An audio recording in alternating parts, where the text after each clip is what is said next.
करके शेर सवारी। बैठे हैं मंदिर माँ दुर्गा करके शेर सवारी।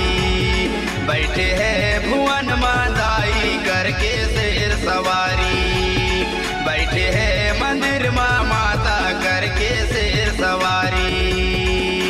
भक्तन के माँ लगे है कतार, दर्शन दिखा दे खोली दे के मार।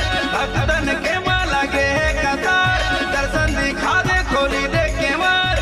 पूजा करे नर नारी, बैठे हैं भुवन माँ दुर्गा करके सिंहा सवारी। बैठे हैं भुवन माँ दाई करके शेर सवारी। बैठे हैं मंदिर माँ माता करके शेर सवारी। बैठे हैं भुवन माँ दाई करके शेर सवारी।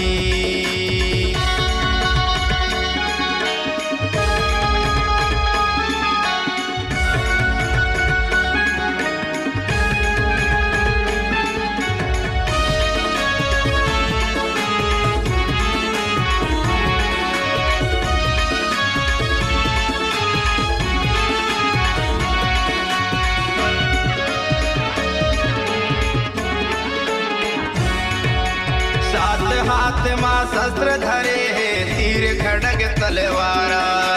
जगमग जगमग जोत जलत है, बज रहे ढोल नगारा। सात हाथ माँ शस्त्र धरे है, तीर खड़ग तलवारा। जगमग जगमग जोत जलत है, बज रहे ढोल नगारा।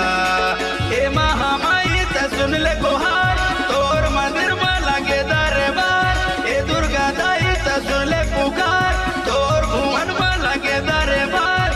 पूजा करे दुनिया सारी, बैठे हैं भुवन माँ माता करके शेर सवारी। बैठे हैं मंदिर माँ दुर्गा करके शेर सवारी। बैठे हैं भुवन माँ दाई करके शेर सवारी। बैठे हैं मंदिर माँ माता करके शेर सवारी।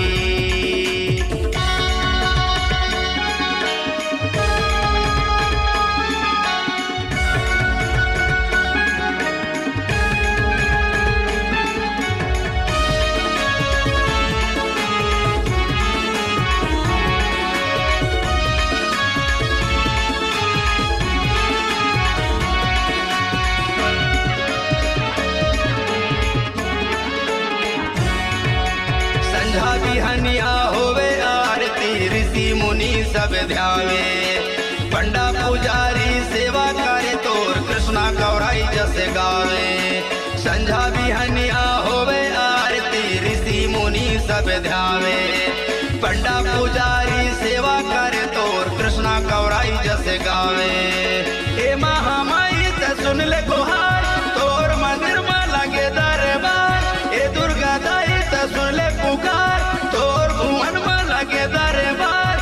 पूजा करे दुनिया सारी, बैठे हैं भुवन माँ माता करके शेर सवारी। बैठे हैं मंदिर माँ दुर्गा करके शेर सवारी। बैठे हैं भुवन माँ दाई करके शेर सवारी। बैठे हैं मंदिर माँ माता करके शेर सवारी। भक्तन के माँ लगे है कतार, दर्शन दिखा दे खोली दे के मार। भक्तन के माँ लगे है कतार, दर्शन दिखा दे खोली दे के मार। पूजा करे दुनिया सारी, बैठे हैं भुवन माँ मैया करके शेर सवारी। बैठे हैं भुवन माँ माता करके शेर सवारी। बैठे हैं मंदिर माँ दुर्गा करके शेर सवारी। बैठे हैं भुवन माँ मैया करके शेर सवारी। करके शेर सवारी, करके शेर सवारी। करके शेर सवारी, करके सिंह सवारी। करके